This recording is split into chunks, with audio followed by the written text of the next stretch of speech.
Terminada la Guerra Civil en 1939, España parecía entrar en una paz forzosa bajo la dictadura franquista. Pero esa paz fue engañosa.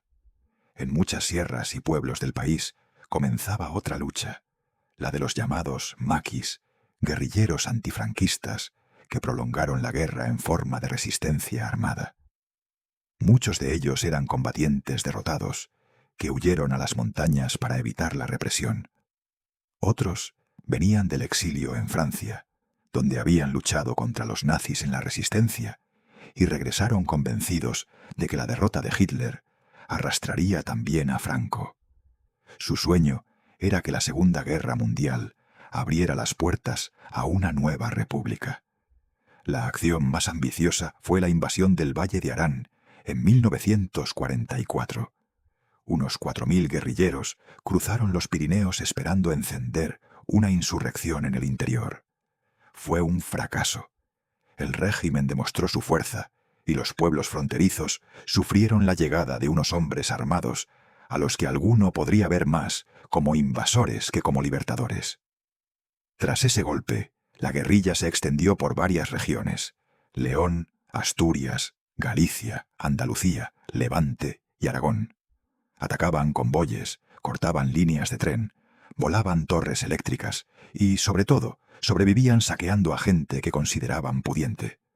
El término expropiación escondía lo que en realidad eran robos de comida, ropa, ganado o dinero. Para los vecinos, aquello significaba vivir entre dos fuegos. Si daban refugio a los maquis, podían sufrir la represión brutal de la Guardia Civil. Si se negaban, corrían el riesgo de ser castigados por los propios guerrilleros. La posguerra española fue un tiempo de hambre, cartillas de racionamiento y escasez extrema. En ese contexto, cada irrupción de un grupo armado en una aldea implicaba más penurias.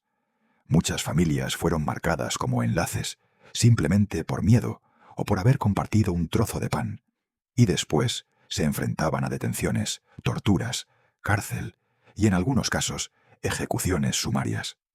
El régimen aprovechó esa situación para extender el terror en las zonas rurales, presentando a los maquis como bandidos y justificando algunas medidas represivas. A partir de 1947, con la Guerra Fría ya en marcha, Franco consolidó su régimen. El aislamiento internacional comenzaba a romperse y la guerrilla perdió todo sentido estratégico. La Guardia Civil creó brigadillas especializadas que cazaban a los guerrilleros en batidas constantes y usó tácticas de contrapartida: fingir ser maquis para engañar y sembrar la desconfianza entre ellos y la población. Al mismo tiempo, el decreto ley contra el bandidaje y el terrorismo endurecía las penas y daba cobertura legal a una represión despiadada. Para 1948, el Partido Comunista, principal organizador de la guerrilla, reconoció que la lucha armada no llevaba a ninguna parte y ordenó su repliegue.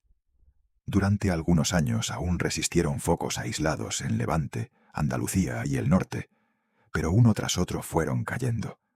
Hacia 1952 el fenómeno estaba prácticamente extinguido, aunque hubo episodios residuales incluso en la década de 1960.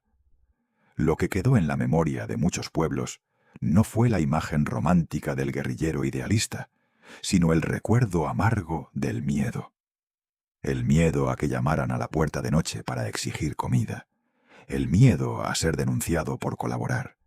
El miedo a que la Guardia Civil entrara a golpes en una casa sospechosa. Los maquis pretendían luchar contra la dictadura, pero en la práctica fueron un peso para los vecinos de la posguerra.